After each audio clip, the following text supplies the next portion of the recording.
Nifty 50. There's a reason why this is one of the most used focal lengths. For the times when you need to grab ghost's attention, 35mm on Super 35 is your best tool. It's the focal length of choice for many cinematographers, and this is why.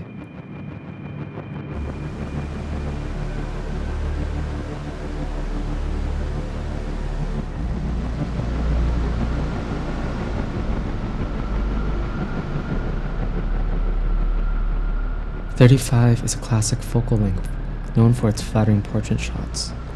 It has just enough compression to punch in and direct your attention, while also not eliminating too much context around the subject. It forces you to see what the director wants, requiring that everything be framed with careful consideration. This makes it the ideal focal length for narrative work.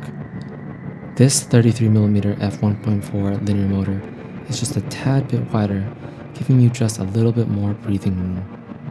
The 33mm f1.4 linear motor is one of Fujifilm's best lenses. There are several things that make this 33mm a good lens for modern cinematography. Two very important distinctions between photography and cinematography are sharpness and contrast. Pictures don't necessarily need depth, as it is a still frame.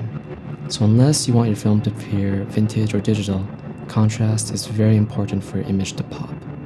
The lens is teetering on the edges of over-sharpness, particularly at f2.8. I wouldn't recommend close-ups at deeper apertures. It's much cleaner and clinical compared to the 35mm f1.4. This would be a perfect video lens if not for two things: autofocus and color. The warmer color shift is something that I can live with, but the autofocus on this lens is disappointing.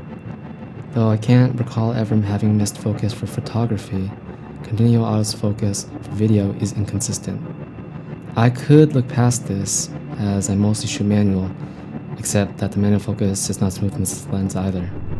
When focus racking, the linear motor jumps in steps. Perhaps I'm just spoiled by the Otus, which is better in nearly all regards. Although I prefer 28mm, the natural perspective makes it unexceptional at directing your attention. In other words, the 33mm compels your attention just significantly more.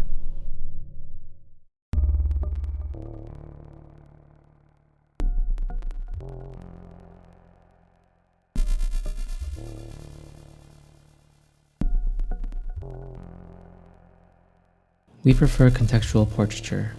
The 20 to 28mm focal length is what I normally use. Despite having less compression, the wider frame allows for more of the background to be in frame. Regarding proportions, wider focal lengths have less compression and make the face naturally slimmer, which is a positive trait when shooting women. So 33 to 40mm is the longest I'm willing to go. When I do shoot these longer focal lengths, I always feel as though landscape orientation is more flattering. There's something about this focal length that feels particularly cinematic, more so than the wider focal lengths I prefer. Some say it resembles how our eyes see in real life. For me, I think it puts you right in the middle of things, as if you were really there talking to the subject on screen. It's an immersive focal length. For narrative work or scenes involving dialogue, I prefer to use this focal length over the wider ones.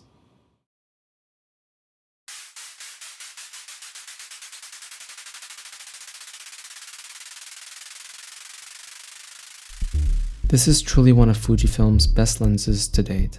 It's not perfect, but in terms of image quality, it comes pretty close to the incredible Otus lenses in contrast. If you're not familiar with my channel, I prefer modern looks. It's better than the 35mm f1.4, which I returned years ago. If I could recommend the best overall lens from Fujifilm, this would be the one.